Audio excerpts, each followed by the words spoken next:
race fans, I'm Tom Spanners-Watson. And I'm Frank the Guru Gibbs. And it's time for the Group A modified cars to take on the Stadium Sprint Track. That's right, these boys have been itching to get on the track, dying to show off their skills, and some of them are looking for redemption after some tragic rounds in the hill climb. Yeah, there certainly were, but there were also some amazing runs. If you haven't seen the hill climb track yet, there's a link on screen right now. Head over and check it out, it's well worth it. Yeah, Big Al put on a heck of a show, and that was just some of the best drifting we've seen yet. And if you haven't seen the Group N cars take on the Stadium Sprint Track, check it out. That's right, John Receiver there in the number 43 Mustang set a blazing time, and I know that the modifieds will be trying to take him down tonight. Well, it is a tough track, so let's see. Alright, quick recap on the points. First place is worth 2 points, second place 1 point, and a DNF or a crash is 0. I made the mistake of last time saying there wouldn't be any DNFs, and there were, so I'll just keep my mouth shut this time. Alright, for those of you not familiar with the stadium track, it is a continuous loop track. So you can see here the car indicating where he starts in the inside lane, goes around, transfers to the outside, then cuts through the under-over, back around the inside till he gets back to his start point. That's right, and the fastest time in the night picks up a bonus point overall. Now, based on the hill climb times, we've paired the drivers up fastest with the slowest on down, and tonight we're going to kick off with Big Al and Harwood as the fastest and the slowest driver. Harwood had some engine trouble, so wasn't able to post the time, so let's see if he can do a bit better tonight. Right, Harwood takes the outside lane, Big Al starting on the inside, and of course he starts with that single bonus point for the best time previously. Big Al leading out. He's got to go through the more technical section, so Harwood has a chance to catch up, but no, Big Al clocks in with an 8.83, sets the fastest time of the night so far. So he's just a little bit over John Receiver's time, but still very quick. They switch lanes, Big Al out again, Harwood a little bit closer this time. And he seems to have fixed whatever was wrong with the car last time. Big Al's going to stretch his lead here though, takes the win, 8.97, picks up 4 points for this round, so finishes on 5 points overall. Now, Jenkins Jr. went off track on the hill climb in quite spectacular fashion, so he didn't set a time, and he's up against Sean Cook, who is absolutely flying out there at the moment. Delver's trying hard, but unfortunately not able to catch him. Sean Cook takes the first win, a 9.10, so a little bit slow. Delver's coming in behind that, so they switch lanes. Sean Cook with 2 points, Jenkins Jr. with 1. They get set to go again. Sean through the inside this time. Delver's taking the lead. Is he going to be able to hold on? Sean Cook pushing hard around the outside, and Sean takes it.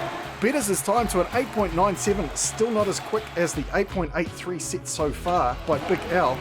Now we've got the pool guy versus Kit KM. Kit was very quick on the hill climb track. The pool guy was out for a picnic. And Kit looks like he's pushing very hard this time as well. Sets an 8.97. So Kit leaving the pool guy behind. The pool guy's really going to have to find his accelerator if he wants to do better in this competition. They'll switch lanes this time, so Kit picks up 2 points, the pool guy picks up 1 point. Kit's going to be looking for the bonus point.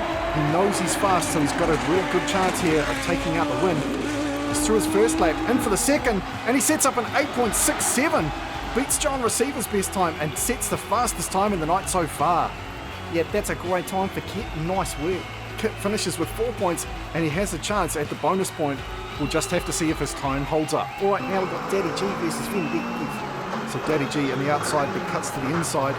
Vindictive in the grey Civic going around the inside now. Daddy G takes the win, 8.73. Solid effort from Daddy G, but just a little bit behind Kit KM. Let's see if he can do it this time. They'll switch lanes, Vindictive on the outside, Daddy G on the inside. Vin looking for redemption this time, but Daddy G getting a good lead here. Does have the technical section to deal with, but holds on nicely. Sets a flat 9 time. Slower time overall, but he does pick up the 2 points for the win. Okay, now we've got Mike Mays and Daryl. Daryl driving for Beaverworks. Mike Mays driving for RTO. Daryl is absolutely smoking here. Mays better give it the beans or he's going to be left right behind. Daryl with a strong finish. Sets an 8.13. That is an incredible time.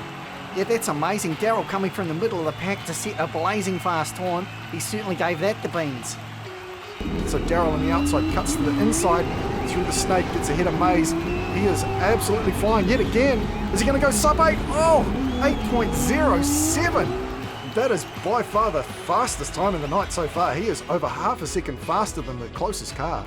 Yeah, a brilliant effort so far, but let's just take a quick break and we'll come back with the rest of the field right after this. Be part of the action with this awesome Rally 2021 t-shirt available at chaoscanyonmerch.online. Get yours today.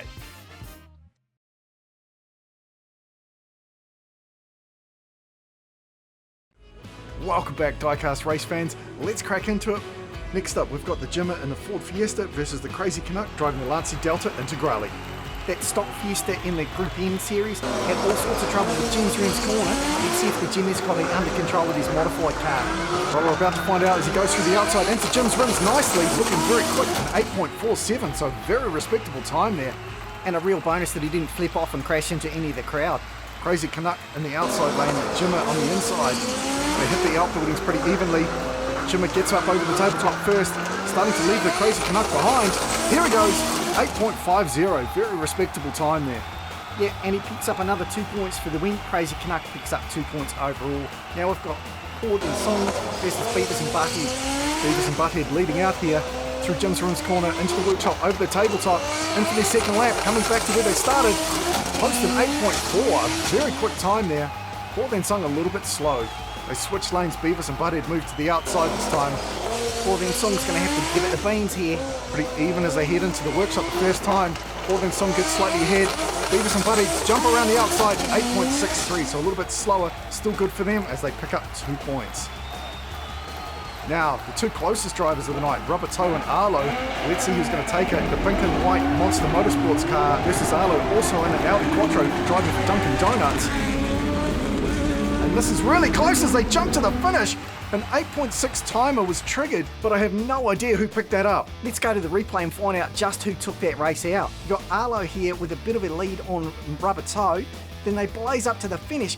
That is just too close to call. Look at that. I swear they hit those indicators at the same time. Let's go to the freeze frame, and it's Rubber Toe. Just takes it out by the paint on his bumper. That is incredibly close. Crikey gee willikers, these boys are putting on an awesome show right at the end of the night.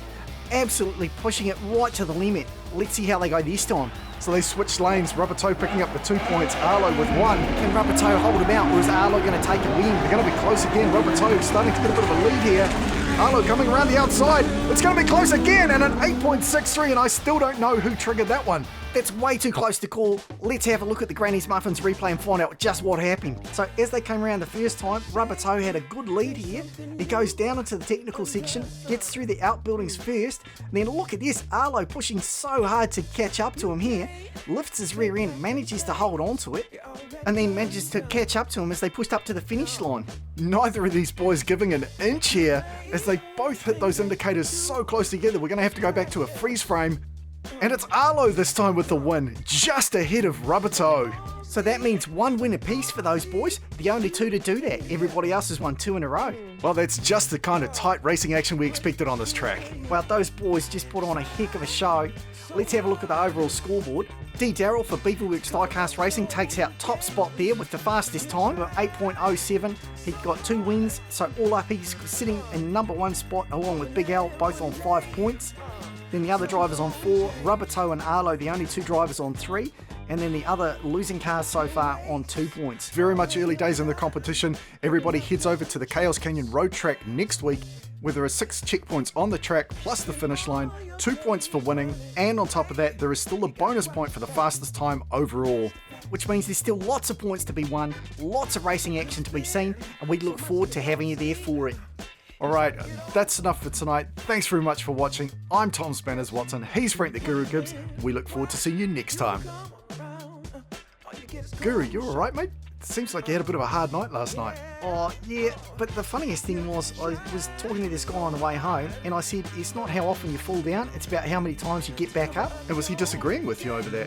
Yeah, what he said was, that's not how a sobriety test works, yeah? Dude. Nah, mate, I'm just pulling your leg. I'd never drink drive, that's stupid. Some gon' change.